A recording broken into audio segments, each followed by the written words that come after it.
तो कहानी शुरू होती है अपने जयकांत चिकरे से, जो रॉकी भाई से काफ़ी इंस्पायर हैं और साउथ में जाके गोल्ड डिग करने का सोच रहे हैं। तो ऑब्वियसली गोल्ड माइन खरीदने के लिए किसी को टपका के और उस पर कब्जा तो नहीं कर सकते, केजीएफ थोड़ी चल रही है यहाँ पे।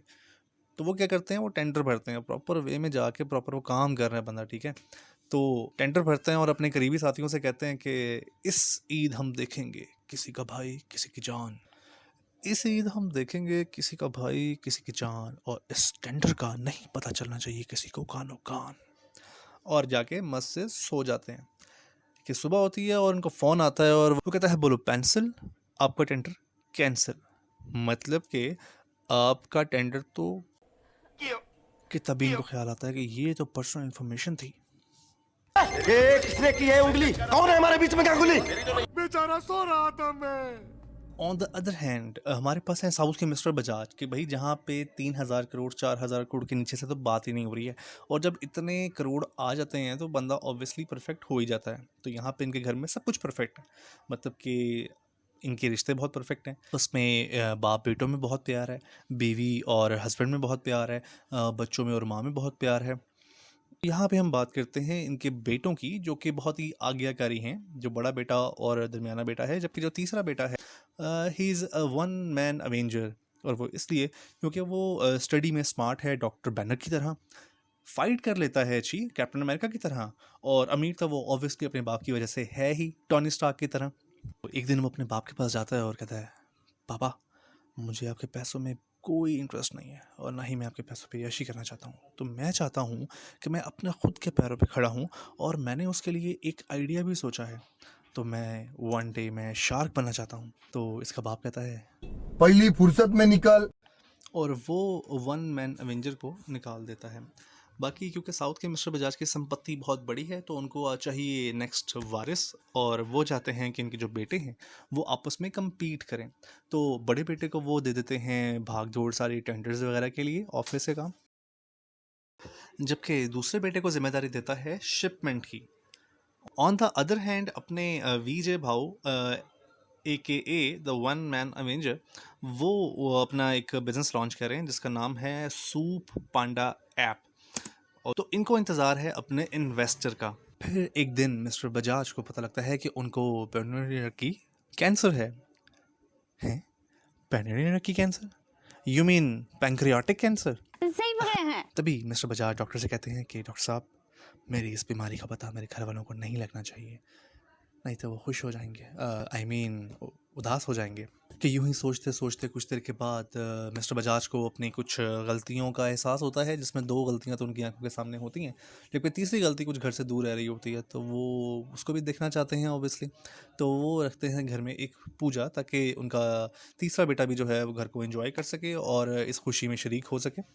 तो जब हमारे वी जे भाऊ ए के ए वन मैन अवेंजर वापस घर आते हैं, तो देखते हैं भाई इनके तो घर के अलग ही मसले चल रहे हैं।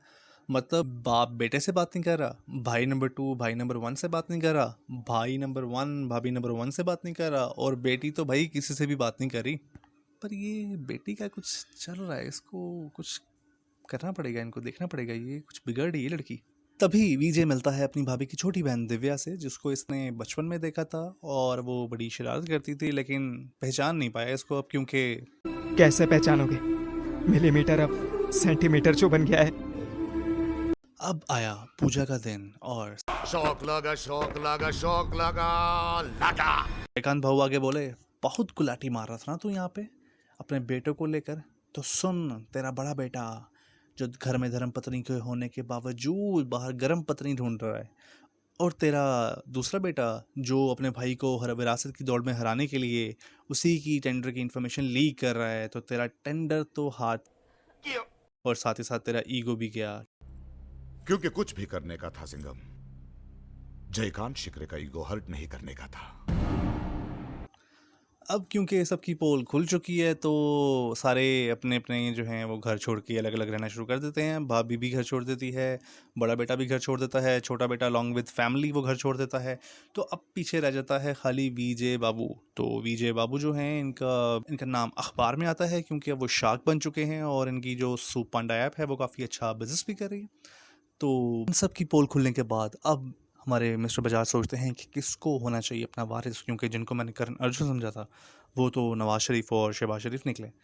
तो सोचने के बाद, काफ़ी सोचने के बाद, वो अपना वारिस बनाता है अक्का पब्लिक को मालूम है कौन आने वाला है, तेरे को नहीं मालूम? The one and only, the one man avenger, J Babu को, जिससे भाइयों की इतनी जली कि वो साले जाकर मिल गए जयकांत शिकरे से अपने ही बाप और भाई को हराने के लिए। और अब क्योंकि ऑब्वियसली अपना हीरो जो है वो मैदान में आ चुका है, नया वारिस बन चुका है, तो अब इस पे करेंगे सारे अटैक वन बाय वन। जब वो पोर्ट पे जाता है तो फिजिकल टॉर्चर होता है, जब वो ऑफिस में आता है तो मेंटल टॉर्चर करते हैं। तो अपना वन मैन अवेंजर पहले तो बहुत घबरा जाता है, लेकिन फिर वो सोचता है हटाओ यार, मैं तो अवेंजर हूँ। फिर वो पोर्ट पे जाता है और कैप्टन अमेरिका की तरह फाइट करता है, दो धा के दो देता कान के नीचे और कंट्रोल ले लेता है। उसके बाद वो फिर ऑफिस में जाता है, ऑफिस में जाके करप्ट लोगों को पकड़ता है, उनकी ब्लैकमेल करता है और जाके ऑफिस का भी कंट्रोल हाथ से ले लेता है। तो अब अपना जो अवेंजर है वो पूरी तरह से विरासत पे छा चुका है। अब क्योंकि ऑफिस का और पोर्ट का कंट्रोल लिया जा चुका है तो अब बारी है टेंडर की, क्योंकि ऑलरेडी टेंडर इनके हाथ से जा चुका है तो एक और बिट लगेगी। और इस बिट के लिए अब इनको तलाश है KGF पे लगने वाले टेंडर की इन्वेस्टर की, क्योंकि इनके पास तो पैसे हैं नहीं। और इनको मिलता है एक शार्क जो कि इनको ऑफ़र देता है कि सुन भाई, मैं 20% इक्विटी लूँगा, अगर मंजूर है तो ठीक है, अदरवाइज़ अपना अपना रास्ता नापो। अपने बाप और भाई को हराने के लिए उससे हाथ मिला लेते हैं। तो अब आया टेंडर का दिन और टेंडर मिल गया अपनी PDM की पार्टी, आई मीन जयकांत भाई की पार्टी को, और अपना वन मैन अवेंजर हार गया। लेकिन प्लॉट ट्विस्ट, आदित्य मित्तल निकला, द AM, जो कि पार्टनर है अपने विजय भाऊ का, उनकी सूप वाली ऐप के साथ।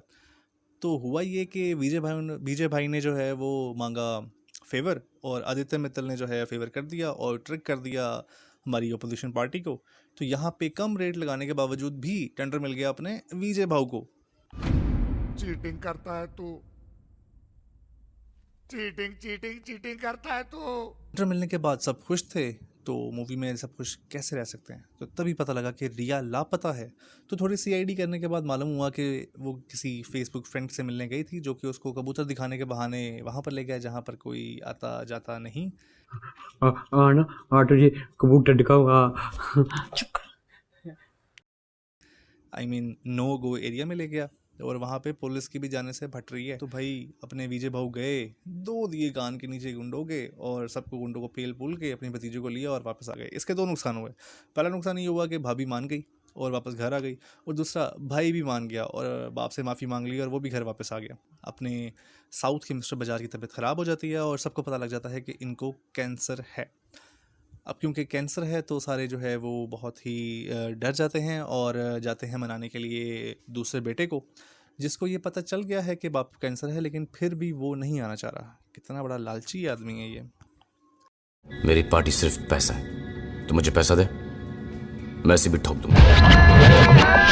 तभी विजय भाई ने अपना अवेंजर्स से टेजरेक्ट निकाला और अपनी छड़ी का इस्तेमाल इन्होंने जयकांत भाऊ की और अपने भाई की लड़ाई करवा दी, और जयकांत भाऊ ने इनके भाई को पेलना शुरू कर दिया। लेकिन भाई है ना, ऐसे तो नहीं बचाएगा। चल, सॉरी बॉल।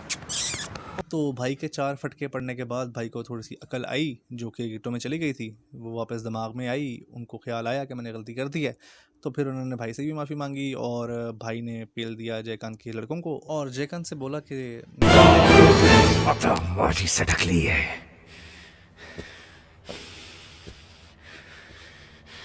जयकांत शिकरे आली रे आली, आता तुझी बारी आली। और ये बात आ जाती है जयकांत भाई की अकल में और वो उनका विदेह परिवर्तन हो जाता है। और बाकी जो उनका छोटा भाई है वो घर वापस आता है और बाप से और माँ से माफ़ी मांगता है और वो सारे हंसी खुशी रहने लगते हैं। ओबियसली मिस्टर बजाज की आखिरी ख्वाहिश पूरी हो जाती है, उनकी फैमिली कंप्लीट हो जाती है, एंड दैट्स इट। मुझे पर्सनली मूवी काफ़ी अच्छी लगी, देखने में काफ़ी एक फ़न लविंग स्टोरी थी, फैमिली ड्रामा एंटरटेनर था, काफ़ी मज़ा आया देख के। बाकी मुझे कमेंट सेक्शन में बताएं कि आपको ये स्टोरी कैसी लगी। अगर कुछ सजेशंस मेरे लिए हों तो मुझे भी बताइएगा कमेंट सेक्शन में। बाकी आप कमेंट सेक्शन में बताएं कि आपको कैसी लगी और नेक्स्ट आप किस मूवी को एक्सप्लेन देखना चाहते हैं, और साथ ही साथ हमारे इस चैनल को लाइक करें, सब्सक्राइब करें और वीडियो को शेयर ज़रूर करें। Thank you.